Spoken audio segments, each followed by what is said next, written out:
മന്ത്രി ഒ.ആർ. കേളുവിന്റെ പ്രതികരണത്തിലേക്ക് തത്സമയം പോവുകയാണ്. കേന്ദ്രമന്ത്രി സുരേഷ് ഗോപി നടത്തിയ പരാമർശത്തിൽ പ്രതികരണം ഉണ്ടാകും എന്നാണ് പ്രതീക്ഷ.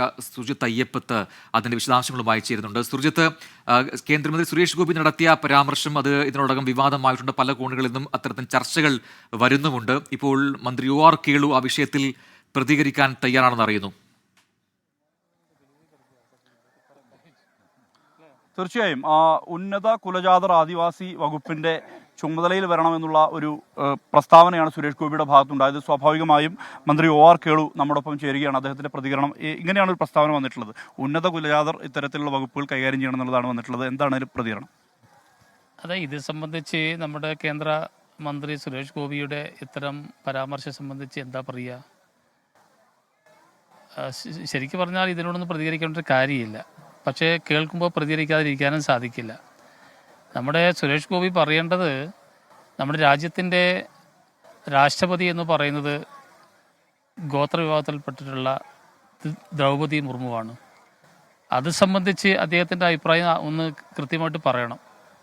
അത് നമ്മുടെ ഈ രാജ്യത്തെ എല്ലാവരും കേൾക്കണമെന്നൊരു താല്പര്യമുണ്ട്. രണ്ടാമത്തെ കാര്യം പറയാനുള്ള, സുരേഷ് ഗോപി ഈ പ്രപഞ്ചത്തിലെ ജീവജാലങ്ങളെക്കുറിച്ചും ഉൽപ്പത്തിയെ സംബന്ധിച്ചും ശാസ്ത്രബോധത്തെ സംബന്ധിച്ചും കൂടുതൽ പഠിക്കണം. മൂന്നാമത്തെ പറയാനുള്ള കാര്യം, ഏറെക്കാലം ഈ വകുപ്പ് കൈകാര്യം ചെയ്തത് ഈ രാജ്യത്തെ സവർണ വിഭാഗം തന്നെയാണ്. ഈ അടുത്ത കാലത്താണ് ഈ വിഭാഗത്തിൽപ്പെട്ട ആൾക്കാർ അതിൻ്റെ ഭരണസ്ഥാനത്തിൽ വന്നിട്ടുള്ളൂ. 47 ഇന്ത്യ സ്വാതന്ത്ര്യം ലഭിച്ചതിന് ശേഷം ഏറ്റവും കൂടുതൽ ഈ വകുപ്പ് കൈകാര്യം ചെയ്തത് സവർണ മേധാവികളും അല്ലെങ്കിൽ ഈ വ്യാഖ്യാനിക്കുന്ന ഈ പറഞ്ഞ എന്ത് ജാതി ഉന്നത കുലജാതൻ തന്നെയാണ്. സുരേഷ് ഗോപി ഇനിയും കുറേ കാര്യങ്ങൾ പഠിക്കാനുണ്ട്. അതാണ് എനിക്കിപ്പോൾ അദ്ദേഹത്തോട് പറയാനുള്ളൂ.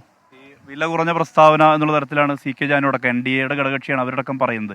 ഇതൊരു നിലവാരമില്ലാത്ത പ്രസ്താവന. തീർച്ചയായിട്ടും ഇത് മാത്രമല്ല, കുറേ കാലമായിട്ട് അദ്ദേഹം ഈ നിലവാരമില്ലാത്ത പ്രസ്താവന തന്നെയല്ലേ നടത്തിക്കൊണ്ടിരിക്കുന്നത്.